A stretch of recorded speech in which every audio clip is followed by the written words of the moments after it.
సంవత్సరాల తరబడి ఎన్ని మందులు వాడినా మీ మోకాల నొప్పులు తగ్గట్లేదా? ప్రాణ పెయిన్ క్లినిక్ లో అత్యాధునిక చికిత్స. మన దేశంలో తప్ప ప్రపంచంలో ఏ దేశంలోకి వెళ్ళినా అత్యంత కఠినమైన మరణ శిక్ష లేకపోతే యావజ్జీవ కారాగార శిక్ష లాంటి శిక్షలు ఎవరికి బలుతాయో తెలుసా? జనాన్ని మోసం చేసిన వాళ్ళని, జనం పట్ల నిర్లక్ష్యంగా ఉన్న వాళ్ళని, జనం దగ్గర లంచాలు తీసుకున్న అధికారులకు లేకపోతే జనం దగ్గర లంచాలు తీసుకున్న వాళ్ళకి మరణ శిక్షలు ఉన్నాయి, ఉరి శిక్షలు ఉన్నాయి. లేకపోతే కిమ్ లాంటి అయితే తోసి చంపేస్తాడు, అత్యంత పాశవికంగా హత్య చేయించేస్తాడు, అధికారిక హత్య. ఇప్పుడు కిమ్ గురించి ఎందుకు చెప్పాల్సి వస్తుందంటే, నార్త్ కొరియా అధ్యక్షుడు కిమ్ గురించి ఎందుకు చెప్పాల్సి వస్తుందంటే, పోయిన జూలై మొన్నటి ఆగస్టు వరకు నార్త్ కొరియాలో భారీ ఎత్తున వర్షాలు వచ్చాయి. వర్షాలు వచ్చినప్పుడు దాదాపు 4,000 మంది ఇళ్లను కోల్పోయారు, 15,000 మంది నిరాశ్రయులయ్యారు.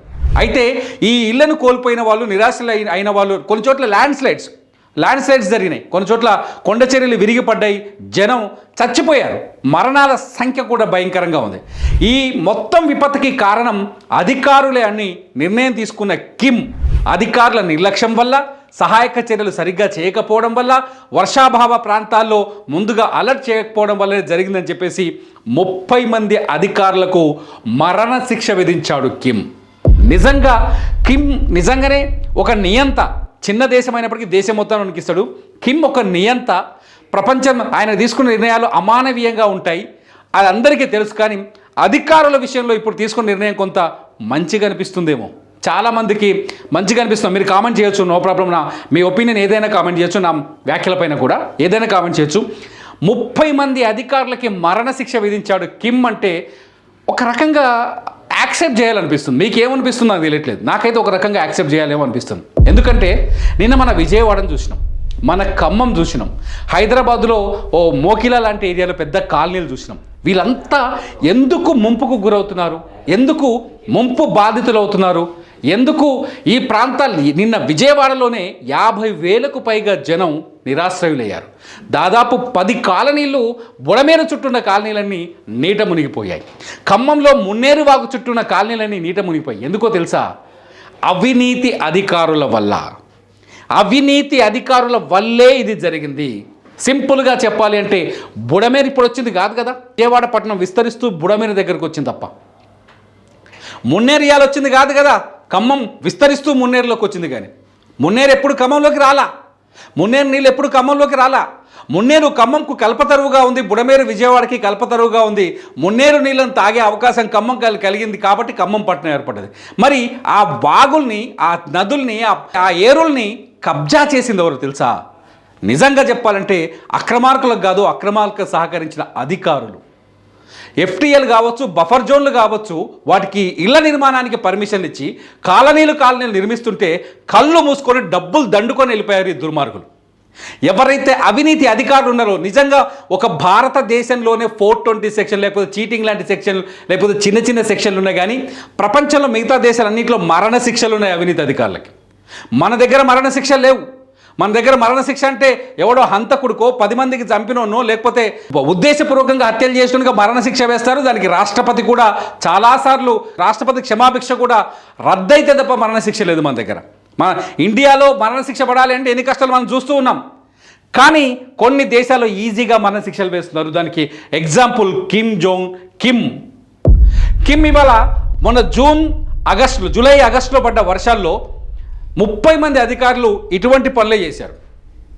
ఆక్రమణలో, లేకపోతే జనం ఉన్న ప్రాంతాల్లో, ప్రమాదకర ప్రాంతాల్లో ఉన్నవాళ్ళు, లేకపోతే జనాన్ని అలర్ట్ చేయకపోవడమో, లేకపోతే అవినీతికి పాల్పడి ఎక్కడైతే ప్రకృతికి విఘాతం కలిగించే ప్రాంతంలో నిర్మాణాలు చేపట్టడానికి అనుమతులు ఇచ్చిన వాళ్ళు, ఇటువంటి వాళ్ళని ఒక 30 మందిని ఎంపిక చేసి వాళ్ళు ఒక్కొక్కరు సఫా చేసి పడేశారు. నేను చంపడాన్ని సమర్థిస్తలేను, ఇక్కడ మరణ శిక్ష విధించాడు. కిమ్ లాంటి నిర్ణయాలు ఇప్పుడు ప్రకృతిని కాపాడుకోవాలంటే అవసరం ఉంది. హైడ్రా వచ్చి బుల్డోజ్ చేసి, హైదరాబాద్లో, లేకపోతే ఔటర్ రింగ్ రోడ్ లోపట్లో, లేకపోతే హైడ్రా వెళ్ళి ఆక్రమితానికి గురైన చెరువులలో FTLలోకి ఉన్న కన్స్ట్రక్షన్స్ని, బఫర్ జోన్లో ఉన్న కన్స్ట్రక్షన్ నిర్మిస్తుంటే ఇష్టం వచ్చిన మాటలు మాట్లాడుతున్నారు. దాని మీద రాజకీయ ప్రయోజనాలు పొందుతున్నారు. మమ్మల్ని కావాలనే టార్గెట్ చేశారని చెప్తున్నారు. ఎవరు చేసిండే? మీరు అధికారంలో ఉన్నప్పుడో లేకపోతే మీకు ఎవడైనా అధికారి మద్దతు ఇవ్వడం వల్లనో డబ్బులు ఇచ్చో లంచాలు ఇచ్చో జనం సొమ్మును తీసుకెళ్ళి జనం నెత్తిలోంచి దోచుకున్న డబ్బును తీసుకెళ్ళి అధికారులకు లంచాలు ఇచ్చి అనుమతులు తెచ్చి కాలనీలు కట్టి అమాయకులైన సామాన్యులకి ఇళ్ల నమ్మి వాళ్ళ జీవితాలను మీరు నాశనం చేశారు. నేనేమంటానంటే కిమ్ లాంటి నిర్ణయాలు కిమ్ అంతా కాకపోయినా మన దగ్గర అధికారులకు జైలు శిక్షలు పడాల్సిన అవసరం ఉంది. ఎవరైతే ప్రకృతికి విఘాతం కలిగించే ప్రాంతాల్లో ఇళ్ల నిర్మాణాలకు అనుమతులు ఇచ్చారు, చెరువుల్లో ఇల్లు కట్టుకోమని అనుమతులు ఇచ్చారు, ఓ బఫర్ జోన్లలో ఇల్లు కట్టుకోమని అనుమతి ఇచ్చారు, నాలాలపైన ఇల్లు కట్టుకోమని అనుమతి ఇచ్చారో అటువంటి అధికారుల అంతు చూడాల్సిన అవసరం ఉందని మాత్రం నేను చెప్తున్నా. ఖచ్చితంగా చూడాలి. కిమ్ లాంటి నిర్ణయాలు తీసుకోవాలి. కిమ్ ఇవాళ 30 మందికి మరణశిక్ష విధించారంటే మరణశిక్ష అనే విషయం నేను మాట్లాడు. చైనాకి వెళ్తే మరణశిక్ష ఉంది, అవినీతి అధికారులకి లంచాలు తీసుకున్నానికి చైనాలో మరణశిక్ష ఉంది, మిగతా దేశాలు అన్ని చోట్ల చాలా దేశాల్లో మరణశిక్షలు ఉన్నాయి, ఒక మన దగ్గర తప్ప. మనకు కొంచెం మానవత్వం ఎక్కువ. తింటదిన్నడు తీయాడు, బతికితే బతికింటి, లంచమేగా తిన్నది. వాళ్ళ జీవితాలతో ఆడుకుంటున్నారు. అవినీతి అధికారులు సామాన్యుల జీవితాలతో మనుషుల జీవితాలతో ఆడుకుంటున్నారు. ఇటువంటి అధికారులను ఏం చేయాలి మీరే చెప్పండి. ఇటువంటి అధికారులను ఏం చేయాలి? కిమ్లాగైతే ఉరిదీయలేం మన దగ్గర, కానీ కనీసం జైలు కన్నా పంపించాలా వద్దా? ఇప్పటికే ప్రభుత్వం హైడ్రా వంటి సంస్థను ఏర్పాటు చేసి రంగనాథ్ లాంటి ఎఫిషియెంట్ ఆఫీసర్ని రంగంలోకి దింపి కమిషనర్గా నియమించి అనేక చోట్ల ఆక్రమణదారులని వెంటాడుతోంది. రేవంత్ రెడ్డి తీసుకుంటే చర్యలపైన పక్కనున్న ఆంధ్రప్రదేశ్లో కూడా చర్చ జరుగుతోంది. ఏకంగా అక్కడ డిప్యూటీ సీఎం పవన్ కళ్యాణ్ కూడా వ్యాఖ్యలు చేశారు. బుడమేరు ఆక్రమణకు గురైంది కాబట్టి విజయవాడ నగరం ఇవాళ ఈ దుస్థితిని ఎదుర్కోవాల్సిన అవసరం వచ్చింది చిన్నవానకి అని చెప్పేసి. రేపు మన దగ్గర ఖమ్మం అంతే పరిస్థితి.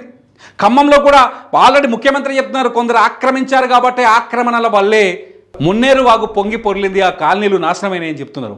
మరి అధికారులపైన చర్యలు ఎప్పుడు తీసుకుంటారో ముఖ్యమంత్రి కూడా దీనికి సమాధానం చెప్పాలి. తెలంగాణ ముఖ్యమంత్రి కూడా దీనికి సమాధానం చెప్పాలి. ఎవరైతే ఈ ఆక్రమిత ప్రాంతాల్లో ఇళ్ల నిర్మాణానికో లేకపోతే కాలనీల విస్తరణకో లేకపోతే వెంచర్లు వేయడానికో లేకపోతే అపార్ట్మెంట్లు కట్టడానికో అనుమతులు ఇచ్చారో ఆ అధికారుల అంతు చూస్తారా లేదా? అటువంటి అవినీతి అధికారుల అంతు తేల్చండి. అవినీతి అధికారం ఆడి జీతానికి నివసిస్తున్నాం లైఫ్ స్టైల్కి తేడా స్పష్టంగా కనపడుతుంది.